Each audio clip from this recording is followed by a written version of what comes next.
Former New Jersey Governor Chris Christie made the opioid crisis his signature issue for his last year in office. In fact, in his 2017 State of the State address, he talked about nothing else. Today, I say to each and every one of you, I need you to join me and feel the same sense of urgency to save lives now. And yet, after that speech, opioid deaths went up in New Jersey, even as they went down all across the country. In 2017, 2,284 people died from an opioid overdose in New Jersey. That's a 35% increase from 2016, one of the largest increases in opioid deaths in the country. So why did that happen? It wasn't the money. Christie asked for and got $200 million to fight the opioid crisis in New Jersey. But it seems the money was misspent or never spent. And I think of the $200 million, it was mid-cycle in the budget. It was unused funds. There's a more elegant word for that. And I think at the end of the day, only 90 million of that, as I recall, went out the door. That left Governor Phil Murphy with over $100 million to fund treatment centers and a data center so they can see what's working and treat the crisis in real time.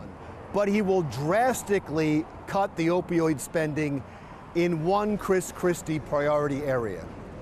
I think if you're a television production firm, you're going to be disappointed. Let me start with that, because that's not the way we're going to go.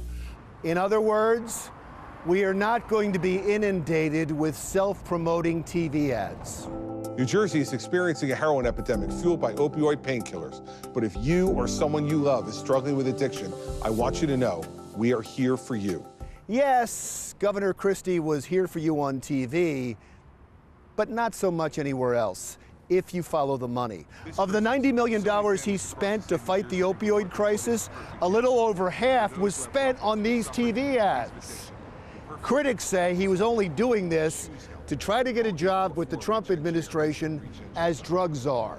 It was reminiscent of the TV ads that ran after Superstorm Sandy. Millions was raised to rebuild homes and businesses devastated by the storm, but a lot of that money was spent on the TV ads, starring Chris Christie and his wife, Mary Pat. The Jersey Shore is open. The word is spreading. Because we're stronger than the storm. You bet we are.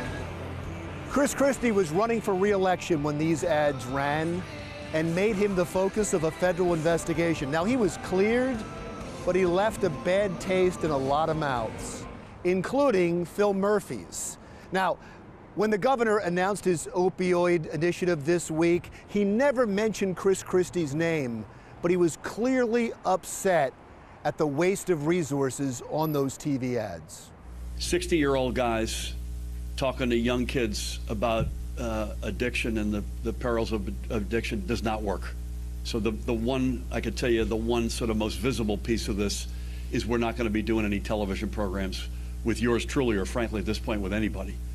Now, it would appear that the new governor is in this to actually solve the problem and not promote himself. What a welcome change that is, especially when you consider that he cut 54 costly programs from last year's budget, saving taxpayers $123 million and preventing a deficit. Who would have ever thought that the liberal tax and spend governor is actually a deficit hawk? Look, I understand that this is just going to last until he gets the increase in taxes that he wants. I'll deal with that when it happens. But give the governor credit where credit is due, and this week he deserves a lot of credit, if simply for not being the other guy.